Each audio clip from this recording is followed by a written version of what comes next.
Hello and welcome. This is Fireworks, your preferred hard talk interview program on TVC. I am Bukola Samuel Wemimo. Today we're in Ekiti State, and the state is already wearing an electioneering mood. The stage is set for that all-important election in July. Today we'll talk to one of the major contenders in that election.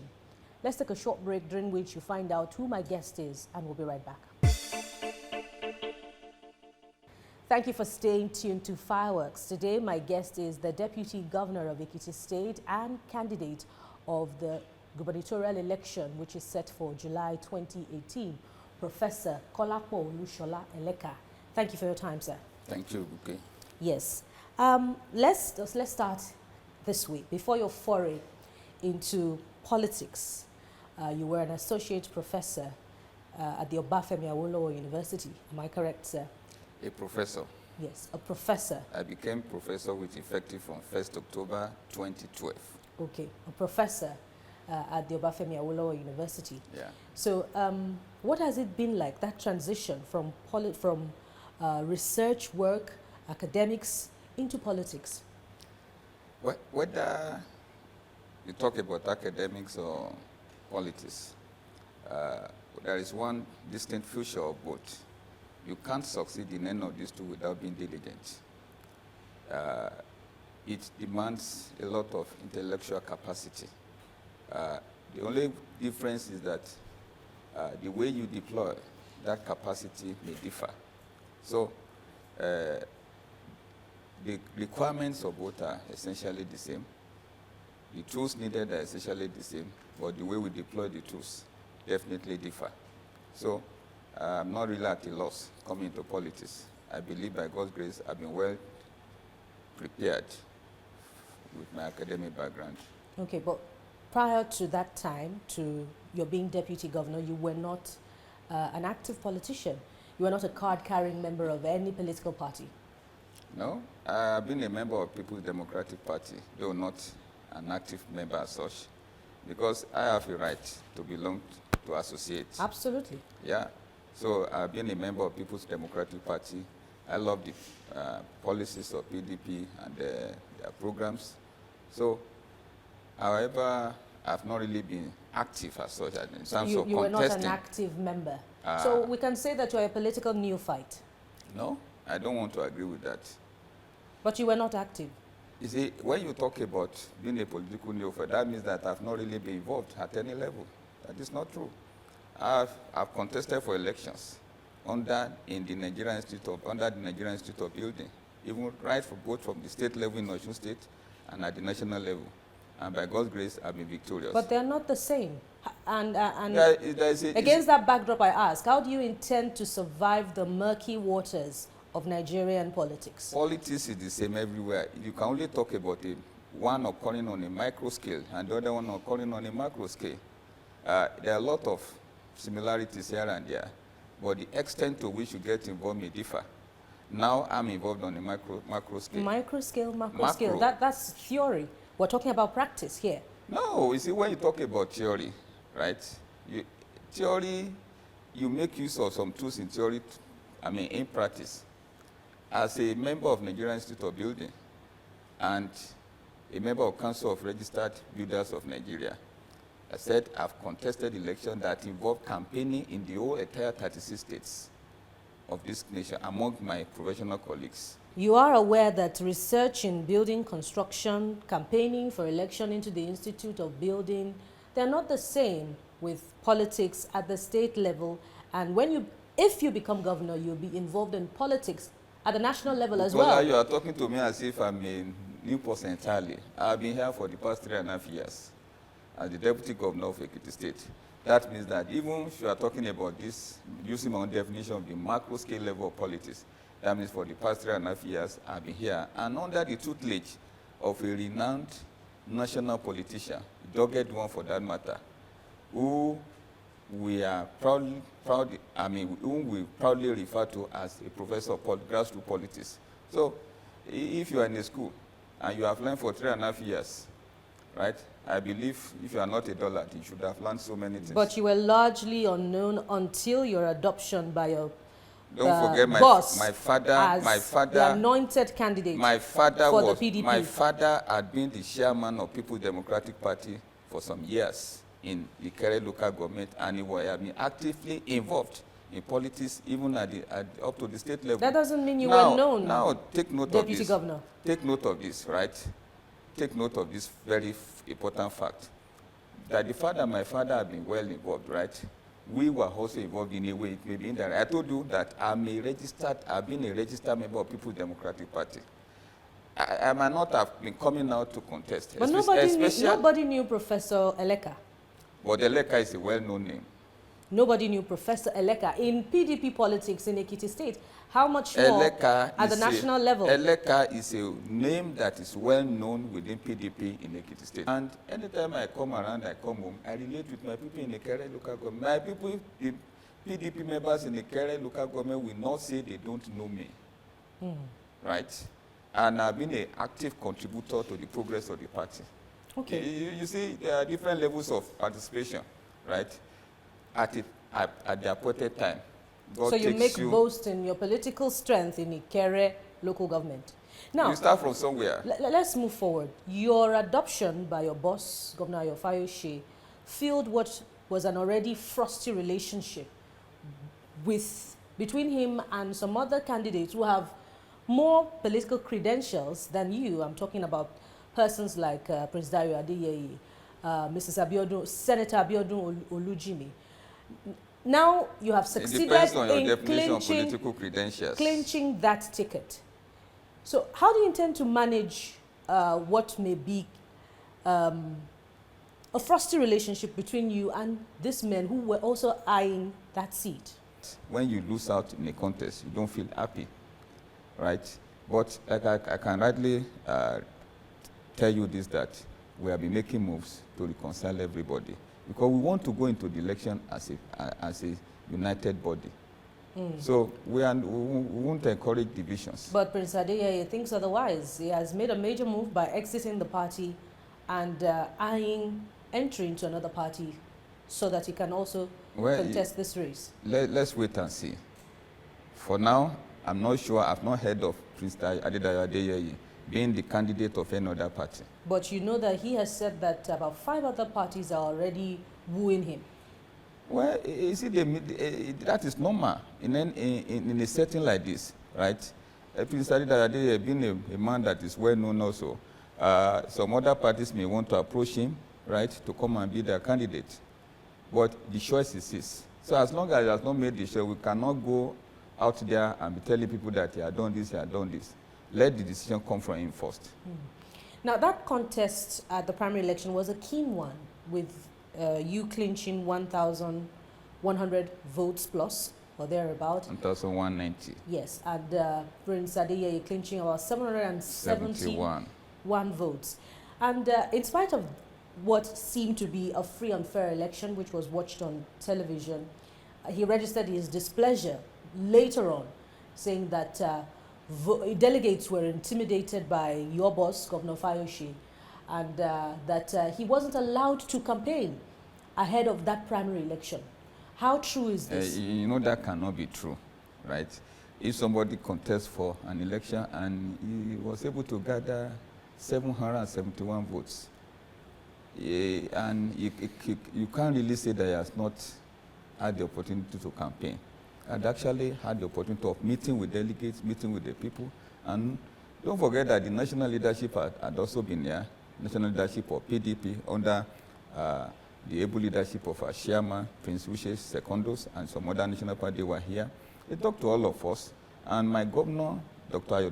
Ayodele Fayose, who is our leader, promised them that nobody is going to be intimidated, nobody is going to be harassed. And all of them, all the contestants have had the opportunity of meeting with people who are delegates. So, to me, that Governor Ayofayose was around during the voting, he has a right, he's a delegate. Don't forget. He is a delegate. In fact, #1 delegate. He's a delegate and he has a right to be on ground. So, did your boss outspend his opponent or your opponent in that election? It's in my board that is contesting on my very good self. Well, good question. So you answered that question I'm as the well. one contesting, right? The delegates came to vote for me, not for my governor, right? So the question should be directed to me, right? Don't forget I have my supporters spread all over the 16 local governments. All spread all over the 16 local governments. You know, when I mentioned the Ikere the other time, if you want to do anything, you start from your base, from your Jerusalem. Ikere is my Jerusalem. I've started there, well accepted there. You have to get the acceptability from your own base before you can be accepted outside. So I have my supporters. That's not the answer to my question. In taking care of the delegates, did you or your boss outspend that is not a question I can answer. In that primary election? Listen to this. Bookie. But some have alleged that delegates were paid as much as 250,000 naira, or were taken care of. I don't know. With as much as 250,000 naira. I'm not aware of that. Okay, let's move on. That is not the issue. Your critics say that you have largely been a yes sir governor, quote and unquote, deputy governor so far. What do you say to that? A yes sir deputy governor. I love that, right? Remember, in the Constitution of Nigeria, the deputy governor has no defined responsibility. You take orders from your governor. It's as directed. Your responsibility is as directed. So, in view of that, if you say I am a yes sir man, yes, I am a yes sir deputy governor to my governor, saying yes to whatever he asks me to do. Every responsibility he assigned to me, I'm ready to do it. And you have confirmed what you have unabashedly said to media men on television and across board, that you are loyal to Governor Fayose. That is it. So when you become, or if you become governor, will your loyalty be to Governor Fayose or to the Ekiti people? Ekiti people come first. And Ayodele Peter Fayose, my leader, my governor, is part of the Ekiti people. So, I've answered your question. I'll take that. Have you been adopted to cover your boss's tracks upon his exit from office? To cover his tracks? I don't understand what you mean. What kind of tracks? In examining or bringing before you what your critics say, they say you are largely Peter Ayodele Fayose, Governor Fayose's stooge. Peter Ayodele Fayose has done excellently well, right? Look, if you look at the history of all the governors that have ever governed the Ekiti state, how many of them can proudly point to the projects they have done and come out and say that they have done better than Peter Ayodele Fayose? Before you begin to talk about the project, have you been anointed and won the PDP governorship ticket to cover his tracks? No, at all. Which kind of tracks? He has nothing to hide. But you are aware of the investigation of Governor Fayose by the EFCC, the freezing of his accounts. What has come out of it? The court case. Yeah, he's still in the court. We can't be discussing what is in court here, right? We'll leave that to the courts. You're watching Fireworks. I've been talking with the Ekiti State Deputy Governor and candidate of the People's Democratic Party in the July election. We'll take a break now and we'll be right back. Stay with us.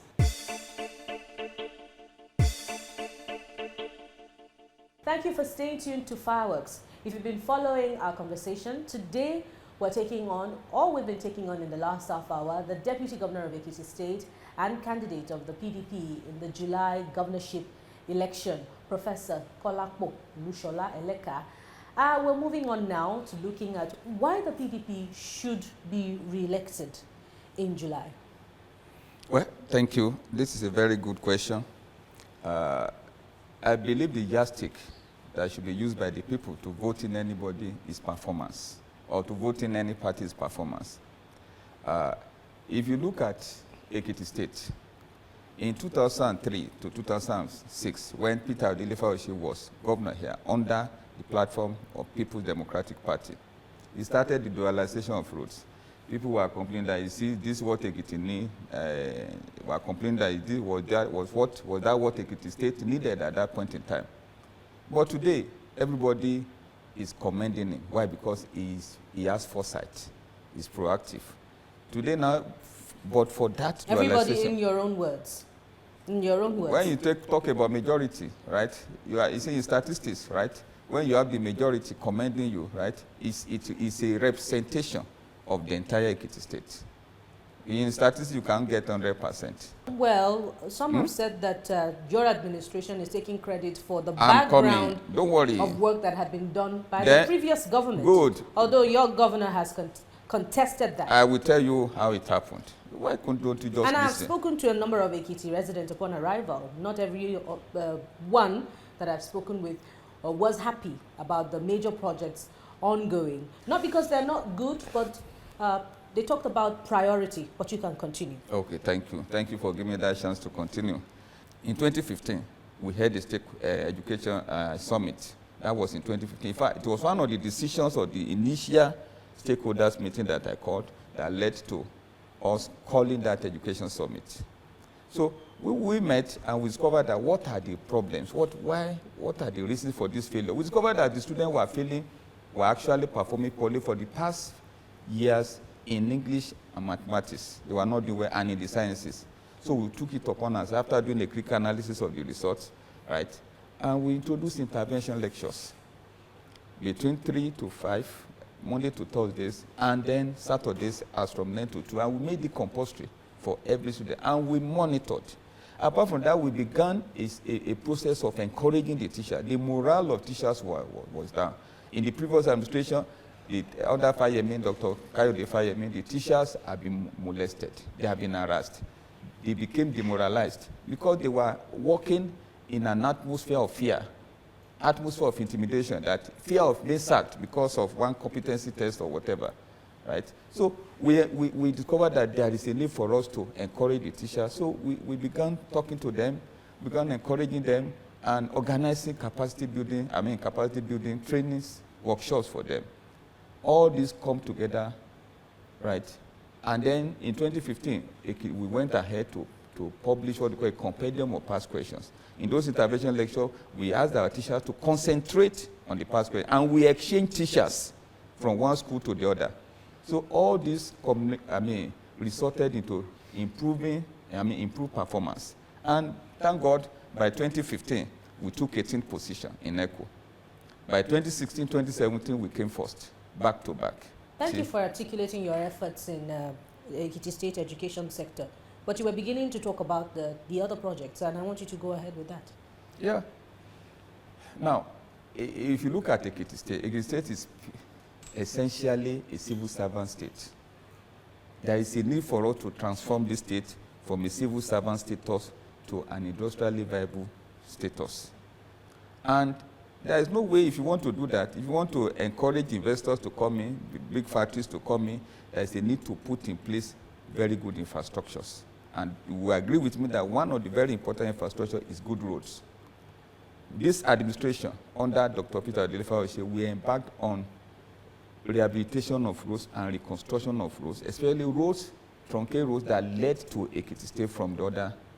Apart from the one leading to Kogi State now, which is not just being repaired now, all other roads have been well taken care of, coming into Ekiti State. If you look at Ikere, Ado Road now, it has been dualized. And anybody coming in, if you look even within Ado, so many internal roads have been constructed. And in each headquarter, at least in 11 headquarters, we have been able to cover 11 local government headquarters. We have we have done a lot of good roads there.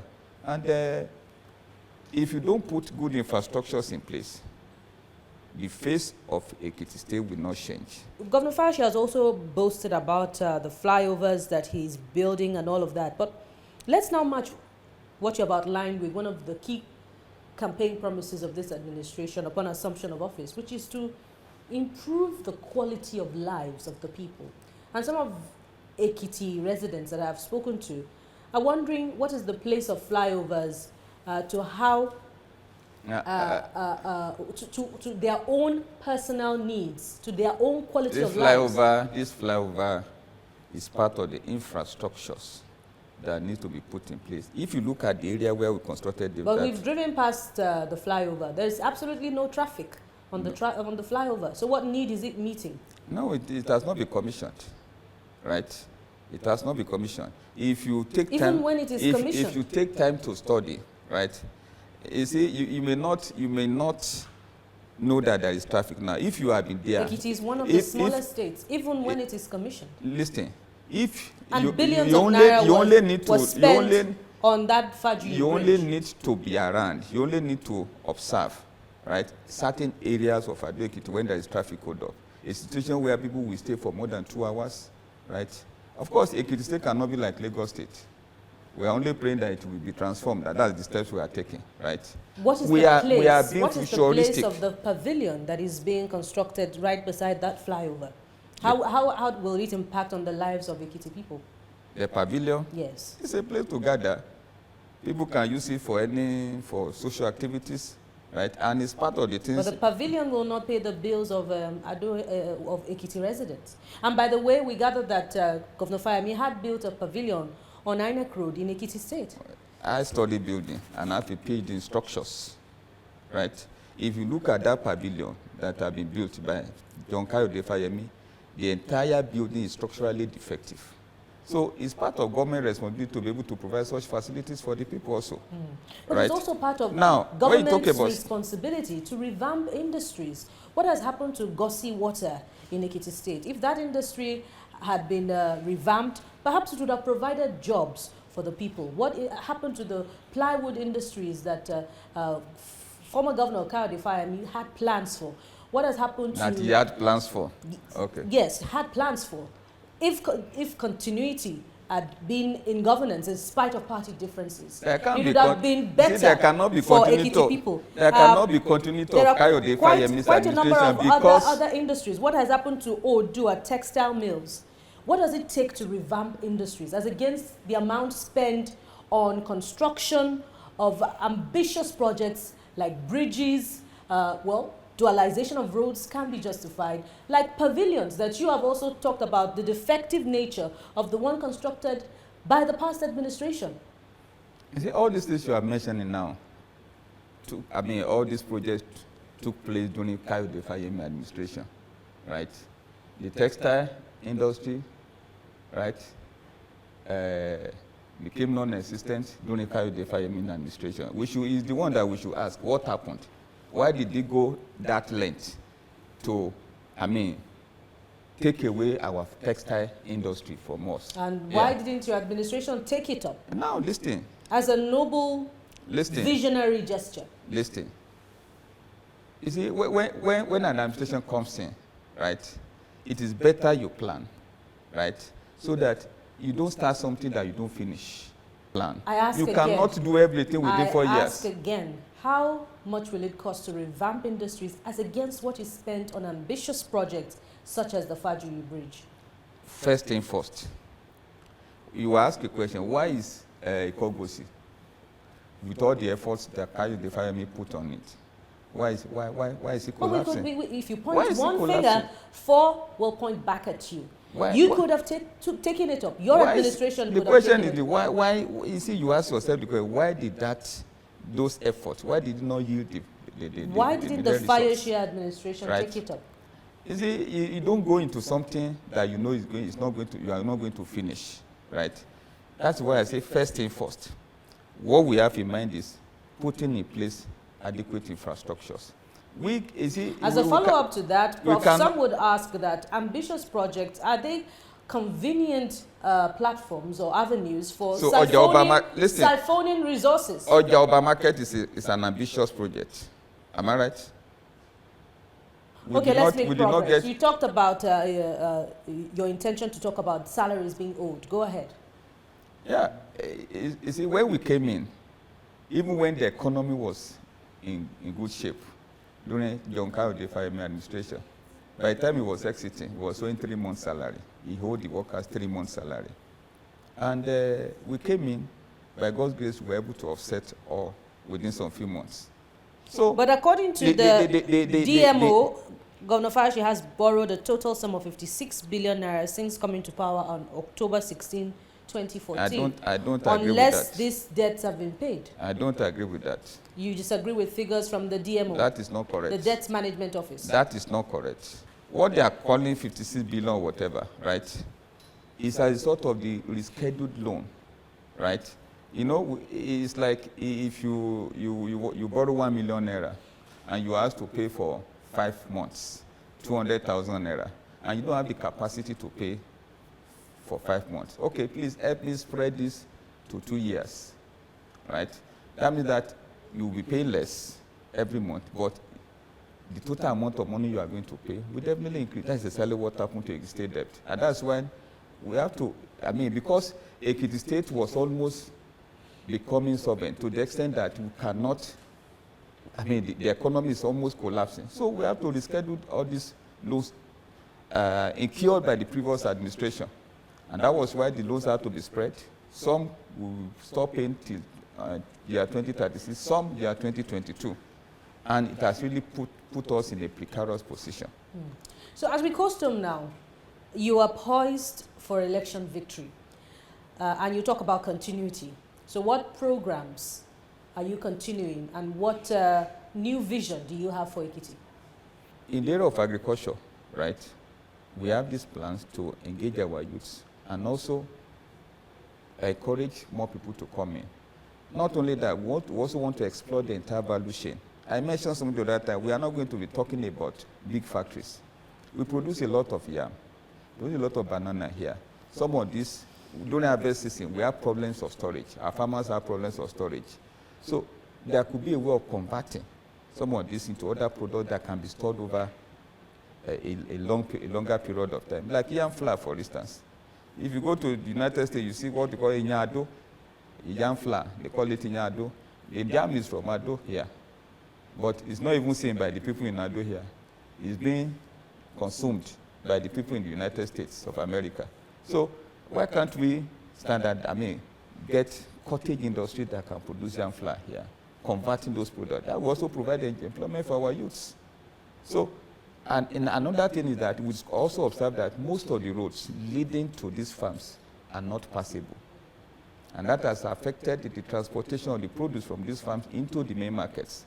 So, rural infrastructural development, rural road construction is going to be one of the very important aspects of what we are going to address, so as to be to boost agricultural production, to provide access to all these rural roads. That is in the area of agriculture. Of course, in the area of education, by the God's grace, we are going to sustain what we have and improve on it. Especially, there's a need for us to do more in the primary school sector. A lot of work needs to be done, especially in terms of remodeling the infrastructure, the building infrastructures there, and then the working environments. And issue of security. We have achieved a lot in this administration, and I have the intention of sustaining that, because without that, look at the S-men.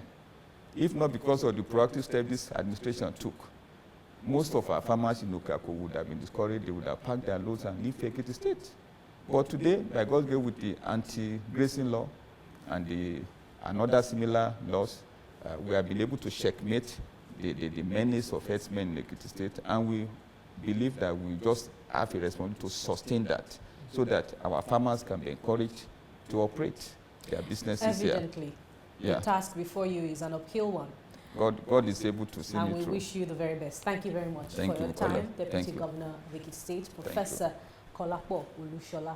Of course, Ekiti indigenes have become up close with the man poised to become governor come 2018, October, in Ekiti State. And of course, Nigerians nationwide have also had the opportunity to have a closer eye on the PDP candidate for Ekiti governorship election coming up in July.